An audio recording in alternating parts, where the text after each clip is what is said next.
The Five Finger Rapids are located on the Yukon River, Yukon, Canada. 4 islands divide the river into 5 narrow channels, of which only the eastern is passable. The Five Finger Rapids is mentioned in Jack London's novel The Call of the Wild. The Five Finger Rapids is also mentioned in Alastair Humphrey's novel Thunder and Sunshine. Humphrey's canoe tips while passing through the rapids during his 4-year journey around the world by bike. During the 1898 Klondike Gold Rush, thousands of prospectors navigated their homemade boats and rafts 1,300 kilometers, 800 miles, from Bennett Lake to Dawson City. Five Finger Rapid was a major obstacle along the route, and more than a few stampeders ended up in the water after choosing the wrong channel. A great barrier looms up a mile ahead, 5 great irregular blocks of reddish rock ranging across the river like the piers of a bridge, making 2 principal channels. That on the left is growling ominously over shallow rocks, so we turn to the right and drop into a small eddy a few hundred feet above the Great Wall. We climb up and look at the rapid. It seems by no means dangerous.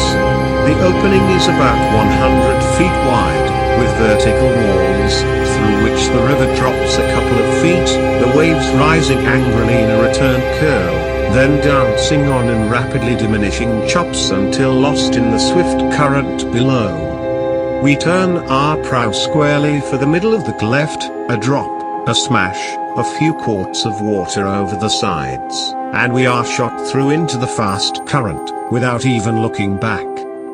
The Chilkoot and White Passes were the best known and shortest routes into the interior, but the coastal Chilkat followed an easier, but longer, trail from what is now Haines, Alaska.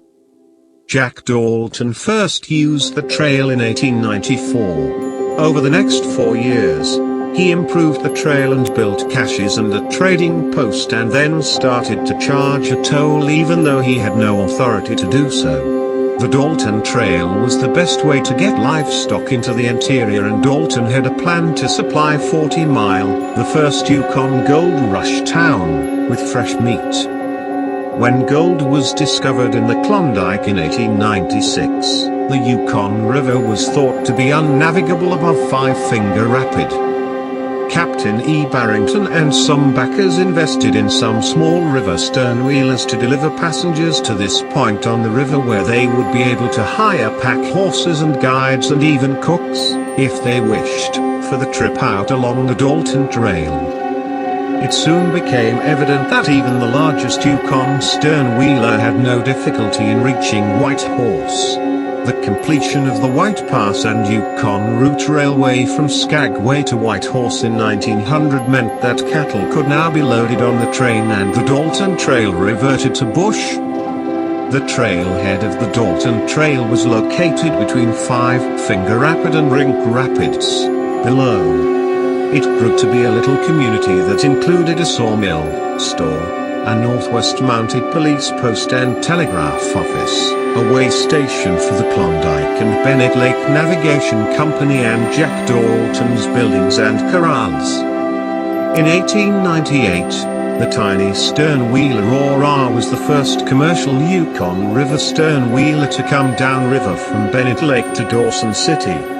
This was the precursor to a great fleet of stern wheelers that plied the upper Yukon River from 1898 to 1953. Navigation. Only one of the Five Finger channels was deep enough for the stern wheelers, but the current remained very strong. At low water, the boats could steam right up and through it. At high water, the falls created a 30-60 centimeters, 1-2 feet, shelf.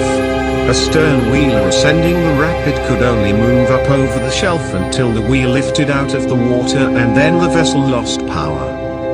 A cable was attached to the rocks so stern wheelers could winch themselves upstream. It took 15 to 20 minutes for a power capstan on the deck to pull the stern wheeler through the channel. In 1903, the stern wheeler Mary F. Gruff touched bottom at Five Fingers and cracked several hull frames.